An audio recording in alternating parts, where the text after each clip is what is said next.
విశాఖకు చెందిన తెలుగు టెకి రాధాగాయత్రి మృతి కేసు రోజుకో మలుపు తిరుగుతోంది. రాధాగాయత్రి పెదకర్మకు భర్త శ్రీచరణ్ హాజరు కాకపోవడంతో పలు అనుమానాలు రేకెత్తుతున్నాయి.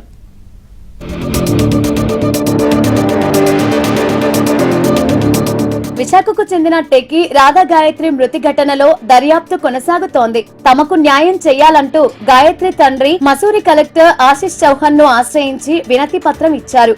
అల్లుడిపై గాయత్రి తండ్రి అనుమానాలు వ్యక్తం చేస్తూ ఫిర్యాదు చేశారు. సుధాకర్ ఫిర్యాదుతో శ్రీచరణ్ పై హత్యా నేరం కింద మసూరిలో కేసు నమోదు చేశారు. కేసు నమోదు తర్వాత శ్రీచరణ్ కనిపించకుండా వెళ్లిపోయారు.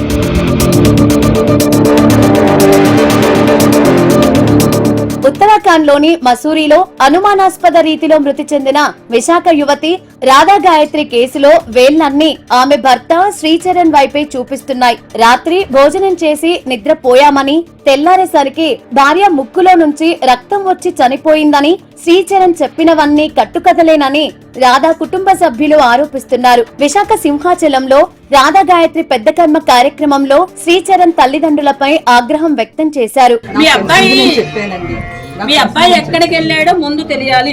ఈ రోజు ఇంత చేస్తారు. మీకు మీ చుట్టాల ఇంట్లోని ఏదో ఒడిగైతే నా కూతురుని తీసుకెళ్లి 3 రోజులు అక్కడ పని చేయించుకున్నారు. ఏ ఒక్కరు వచ్చారండి ఇవాళ అక్కడ ఇక్కడ మీ కోడల కోసం? ఏరండి చూపించండి వాళ్ళందరినీ. ఎందుకు పిలవకపోవడం కారణం? ఎందుకు అంత దొంగతనంగా మీరు ఎందుకు చెయ్యాలి? మీరు దొంగతనంగా ఎందుకు చెయ్యాలి? మీ ఫ్యామిలీలు అందరినీ తెచ్చుకోవాలి మీరు కూడా. ఎందుకు మీకు ఆ భయం? మా ఫ్యామిలీ అందరూ నా వెనకాతలు ఉన్నారు.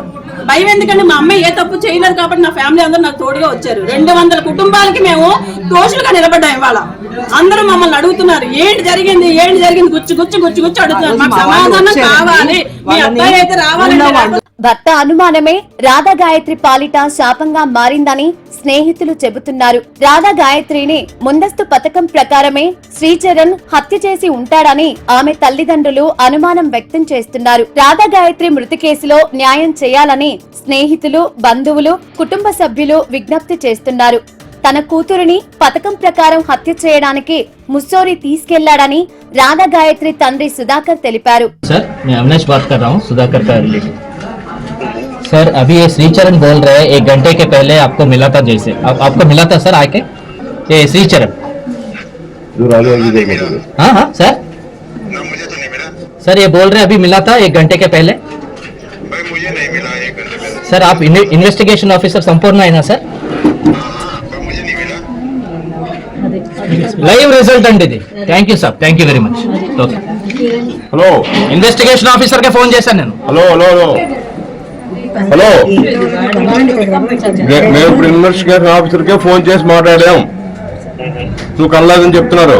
టెకి రాధాగాయత్రి మృతి కేసులో పోలీసుల విచారణకు పూర్తిగా సహకరించాలని తమ కుమారుడికి సూచించినట్లు అతడి తండ్రి దుర్గా ప్రసాద్ తెలిపారు. మరి భార్య కార్యక్రమాలు జరుగుతున్నప్పుడు కనీసం రావాలి. కంప్లైంట్ ఉండడం వల్ల ఇక్కడ ఉండడానికి అవ్వలేదు. ఇప్పుడు వీళ్ళంటే వాళ్ళ తల్లిదండ్రులు, ఆ అమ్మాయి తల్లిదండ్రులు అంటున్నారు అక్కడ కంప్లైంట్ ఇచ్చినప్పటికీ వాళ్ళు పోలీసులు తెలిసినప్పటికీ వెళ్ళట్లేదు. మీరే తప్పించారంట కదమ్మా, మీరే తప్పించారంట కదా, మీరే తప్పించారంట. మరి తప్పించకపోతే మరి వాళ్ళకి ఎందుకు సమాధానం చెప్పలేకపోతాను? కాబట్టి వెళ్తున్నాడు, చాలా తెలివిగా సమాధానం. తన మీద మర్డర్ కేసు వేశారు. ఒకసారి అడ్వకేట్ ని కలవాలి కదా. తను చెయ్యనప్పుడు అడ్వకేట్ ని కలవాలని అవసరం లేదు. అట్లా కలవకూడదండి. తప్పేమైనా ఉందా? తను మర్డర్ చెయ్యనప్పుడు అడ్వకేట్ ని కలవడంలో తప్పు ఉంది. అందుకని వెళ్ళాడు. అడ్వకేట్ చేస్తున్నాడు, వెళ్తున్నాడు. విజయనగరం జిల్లా మామిడిపల్లికి చెందిన సుధాకర్, సత్యవతి దంపతుల ఒక్కగానొక్క కుమార్తె రాధాగాయత్రి. తండ్రి ఆర్మీ రిటైర్డ్ ఉద్యోగి. చిన్నతనం నుంచి గాయత్రి చదువులో చురుకుగా ఉండేది. 6 నుంచి 10 వరకు పెందుర్తిలో ఎంకామ్, ఎంబీఏ ఏయూలో పూర్తి చేసింది. సోషియాలజీలో PhD చేసింది. క్యాంపస్ ఇంటర్వ్యూలో ఢిల్లీలో ఉద్యోగానికి ఎంపికైంది. గతేడాది నవంబర్ 8న విశాఖకు చెందిన శ్రీచరణ్ తో ఆమెకు వివాహమైంది. ఇద్దరు గురుగ్రామ్ లో సాఫ్ట్వేర్ ఇంజనీర్లుగా పనిచేస్తున్నారు. దంపతులు విహారయాత్ర కోసం ఉత్తరాఖండ్ వెళ్లారు. ఈ నెల 21, 22వ తేదీల్లో తన పుట్టింట్లో వ్రతం, ఇతర పూజా కార్యక్రమాలు చేయాలని నిర్ణయించడంతో కుటుంబ సభ్యులకు ఫోన్ చేసి మే 17 కల్లా వస్తానని గాయత్రి చెప్పింది.